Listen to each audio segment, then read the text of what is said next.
ಪ್ರಜ್ವಲ್ ರೇವಣ್ಣ ಪ್ರಕರಣದಲ್ಲಿ ದಿನಕ್ಕೊಂದು twist. Republic ಕನ್ನಡದ ಸ್ಫೋಟಕ ಮತ್ತೊಂದು ಎಕ್ಸ್ಕ್ಲೂಸಿವ್. ಪ್ರಜ್ವಲ್ ಕೇಸಲ್ಲಿ ಮಹಿಳೆ ಹಿಂದೆ ಬಿದ್ದಿದೆಯಾ ಎಸ್ಐಟಿ ತನಿಖೆ ಬಗ್ಗೆ ಮಹಿಳೆಯ ನೇರ ಮಾತು ನೇರ ಉತ್ತರ ಈಗಷ್ಟೇ ನೋಡಿದ್ರಿ ನೀವು. ಇದೀಗ ರಿಪಬ್ಲಿಕ್ ಕನ್ನಡದ ಸ್ಟುಡಿಯೋದಲ್ಲಿ ಆ JDS ಕಾರ್ಯಕರ್ತೆ ಬರ್ತಾರೆ. ಅವರು ಹೇಳ್ತಾರೆ ಅವರು JDS ಕಾರ್ಯಕರ್ತೆ ಯಾರು ಅನ್ನೋದು ಅನಾವರಣಗೊಳ್ಳುತ್ತೆ. ಈಗ ಆ ಹೆಣ್ಣು ಮಗಳು ಯಾರು ಅನ್ನೋದು ಅನಾವರಣಗೊಳ್ಳುತ್ತೆ. ಪ್ರಜ್ವಲ್ ಕೇಸ್ನಲ್ಲಿ ಮಹಿಳೆ ಹಿಂದೆ ಬಿದ್ದಿದೆ ಎಸ್ಐಟಿ ತನಿಖೆ ಬಗ್ಗೆ ಮಹಿಳೆಯ ನೇರ ಮಾತು ನೇರ ಉತ್ತರ. ರಿಪಬ್ಲಿಕ್ ಕನ್ನಡ ಸ್ಟುಡಿಯೋದಲ್ಲಿ ಆ ಕಾರ್ಯಕರ್ತೆ JDS ಕಾರ್ಯಕರ್ತೆ ಮತ್ತು ಆ ಮಹಿಳೆ ಈಗಾಗಲೇ ನಾಗೇಂದ್ರ ಬಾಬು ಆ ಹೆಣ್ಣು ಮಗಳನ್ನು ಮಾತಾಡಿಸಿದ್ರು. ಯಾರು ಅನ್ನುವಂಥ ಕುತೂಹಲ ಇತ್ತು. ಇದೀಗ ಅನಾವರಣಗೊಳ್ಳುತ್ತೆ ಆಕೆ ಯಾರು ಅಂತ.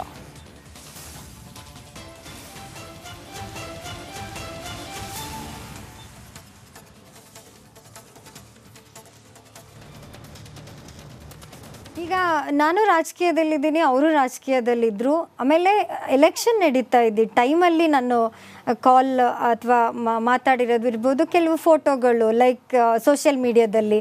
ಆಮೇಲೆ ನಾನು ಸ್ವಲ್ಪ ಸೋಷಿಯಲ್ ಮೀಡಿಯಾದಲ್ಲಿ ಆ್ಯಕ್ಟಿವ್ ಆಗಿರೋದ್ರಿಂದ ಎವ್ರಿ ನಂದು ಕಾರ್ಯಕ್ರಮಗಳನ್ನು ಎಲೆಕ್ಷನ್ ಟೈಮಲ್ಲಿ ನಾನು ಅಪ್ಡೇಟ್ ಮಾಡ್ತಾ ಇದ್ದಿದ್ದರಿಂದ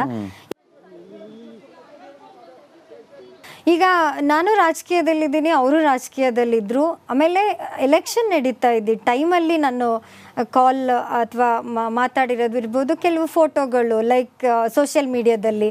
ಆಮೇಲೆ ನಾನು ಸ್ವಲ್ಪ ಸೋಷಿಯಲ್ ಮೀಡಿಯಾದಲ್ಲಿ ಆ್ಯಕ್ಟಿವ್ ಆಗಿರೋದ್ರಿಂದ ಎವ್ರಿ ನಂದು ಕಾರ್ಯಕ್ರಮಗಳನ್ನು ಎಲೆಕ್ಷನ್ ಟೈಮಲ್ಲಿ ನಾನು ಅಪ್ಡೇಟ್ ಮಾಡ್ತಾ ಇದ್ದಿದ್ದರಿಂದ ಇವ್ರಿಗೆ ಎಲ್ಲೋ ನಾನು ರಿಲೇಟೆಡ್ ಅಂತ ಅನಿಸಿತ್ತೋ ಗೊತ್ತಿಲ್ಲ. ಬಟ್ ಆ್ಯಕ್ಚುಲಾಗಿ ರೇಪ್ ಕೇಸ್ಗೂ ನನಗೂ ಯಾವುದೇ ರೀತಿ ಸಂಬಂಧ ಬರಲ್ಲ. ಈಗ ನನಗೆ ಒಬ್ಬ ವ್ಯಕ್ತಿ ನನಗೆ ಕಾಂಟ್ಯಾಕ್ಟಲ್ಲಿದ್ದಾರೆ ಅಂದರೆ ಅದು ಪ್ರೊಫೆಷ್ನಲಿ ನನಗೆ ಕಾಂಟ್ಯಾಕ್ಟಲ್ಲಿದ್ದಾರೆ ಅಂದರೆ ಅವ್ರ ಪರ್ಸ್ನಲ್ ಲೈಫ್ ನನಗೆ ಹೆಂಗೆ ಕನೆಕ್ಟೆಡ್ ಆಗುತ್ತೆ. ಸೊ ಆ ರೀತಿ ನನಗೇನೋ ತುಂಬ ಯೋಚನೆ ಆಯಿತು. ನಾನು ಬರುವಾಗಲೂ ಯೋಚನೆ ಮಾಡಿದೆ, ಬಟ್ ನನಗೆ ಧೈರ್ಯ ಇತ್ತು, ನಾನೇನಂತ ತಪ್ಪು ಮಾಡಿಲ್ಲ. ಸೊ ಅದಕ್ಕೆ ನಾನು ಧೈರ್ಯವಾಗಿ ಏನಿದೆ ಆನ್ಸರ್ ಮಾಡಬೇಕು ಅನ್ನೋದಕ್ಕೆ ನಾನು ಬಂದಿದ್ದು ಹೌದು, ನಾನು ಹಾಗೇನೆ ಆನ್ಸರ್ ಮಾಡಿದ್ದು ಹೌದು. ಸೊ ಅದು ನನ್ನ ತಲೆಗೆ ಬಂದಿದ್ದು ಹೌದು. ನಾನೇ ಯಾಕೆ ಅಥವಾ ನನ್ನಂಥವ್ರು ನನಗೆ ಗೊತ್ತಿಲ್ಲ, ನನ್ನನ್ನು ಕರ್ಸಿದ ಮೇಲೆ ನಂಗೆ ಗೊತ್ತಾಗಿದೆ ಇನ್ನೂ ಎಷ್ಟು ಜನ ಈ ಥರದವ್ರನ್ನ ಕರ್ಸಿರ್ಬೋದು ಅಲ್ಲಿಗೆ ಅಂತ ಹೇಳಿ.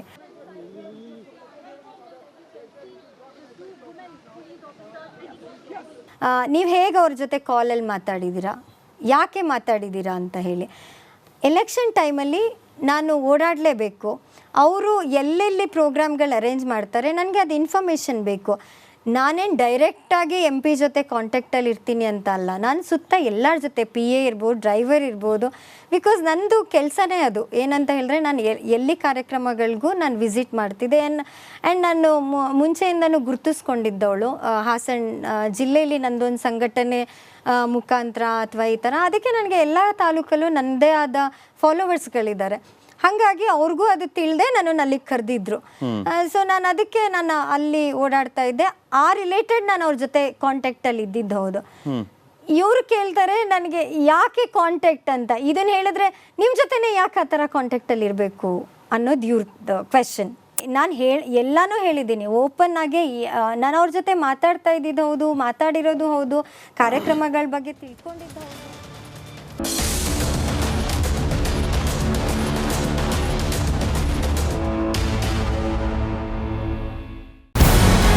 ನಮಸ್ಕಾರ, ಕರ್ನಾಟಕ ಪ್ರೈಮ್ ಟೈಮ್ಗೆ ಸ್ವಾಗತ. ನಾನು ಜಯಪ್ರಕಾಶ್ ಶೆಟ್ಟಿ. ಇಡೀ ಕರ್ನಾಡು ಇವತ್ತು ರೆಬೆಲ್ ಆಗಿ ನಿಂತಿದೆ. ಈ ಹಗರಣಗಳನ್ನು ಸದನದಲ್ಲಿ ಪ್ರಸ್ತಾಪ ಮಾಡಲು ಕೂಡ ಕಾಂಗ್ರೆಸ್ ಹಿಂದೇಟು ಹಾಕಿದ್ದೇಕೆ? ನಿಮ್ಗೆ ಸಂಬಳ ಅದಕ್ಕೆ, ನಿಮಗೆ ವಾಹನ ಅದಕ್ಕೆ, ನಿಮಗೆ ವೆಪನ್ ಅದಕ್ಕೆ, ನೀವು ಅದನ್ನು ಸೆರೆ ಹಿಡಿಬೇಕಾಗಿದೆ. ನೀವು ವಿದ್ಯುತ್ ಬರ ಇದೆ ಅಂತ ಹೇಳ್ತಾ ಇದ್ದೀರಿ, ಎಲ್ಲಿ ಬರ ಇದೆ ನೀವು ಹೇಳಬೇಕು. ಪಾಕಿಸ್ತಾನ್ ಆಕ್ಯುಪೈಡ್ ಕಾಶ್ಮೀರ್ ಅದು ಎಂದೆಂದಿಗೂ ನಮ್ಮದು. 40 ಮೆಷಿನ್ಗಳು ತಂದಿತ್ತು ನೋಟ್ ಎಣಿಸುವುದಕ್ಕೆ, ಅದೇ ಹಾಳಾಯಿತು. ಮಥುರಾದ ಗಲಾಟೆ ಇದೆಯಲ್ಲ, ಅದು ಸ್ಥಳೀಯವಾಗಿ ಕೂತು ಪರಿಹರಿಸಬಹುದಾದಂಥ ಕಾನೂನಿದೆ.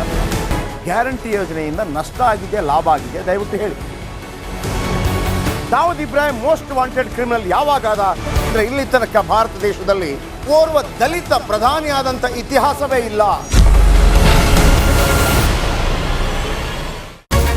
ರಿಪಬ್ಲಿಕ್ ವರ್ಲ್ಡ್ ಆಪ್ ಇದು ಕೇವಲ ಅಪ್ಲಿಕೇಶನ್ ಅಲ್ಲ, ಸಮಗ್ರ ಸುದ್ದಿಗಳ ಸಂಪರ್ಕ ಮಾರ್ಗಕ್ಕೆ ಕ್ರಾಂತಿಕಾರಿ ಬದಲಾವಣೆ.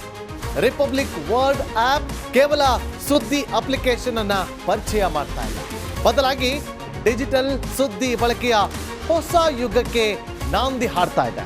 ಇದೊಂದು ಬ್ರೇಕಿಂಗ್ ನ್ಯೂಸ್, ಪ್ರಭಾವಶಾಲಿ ಕಾರ್ಯಕ್ರಮಗಳಿಗೆ ಗಟ್ಟಿಯಾದ ವೇದಿಕೆ. ರಿಪಬ್ಲಿಕ್ ವರ್ಡ್ ಅಪ್ಲಿಕೇಶನ್ ಈಗ ಲೈವ್ ಆಗಿದೆ. ಗೂಗಲ್ ಪ್ಲೇ ಸ್ಟೋರ್ ಮತ್ತು ಆಪಲ್ ಆಪ್ ಸ್ಟೋರ್ ಎರಡರಲ್ಲೂ ಲಭ್ಯವಿದೆ. ಈಗಲೇ ಡೌನ್ಲೋಡ್ ಮಾಡಿ.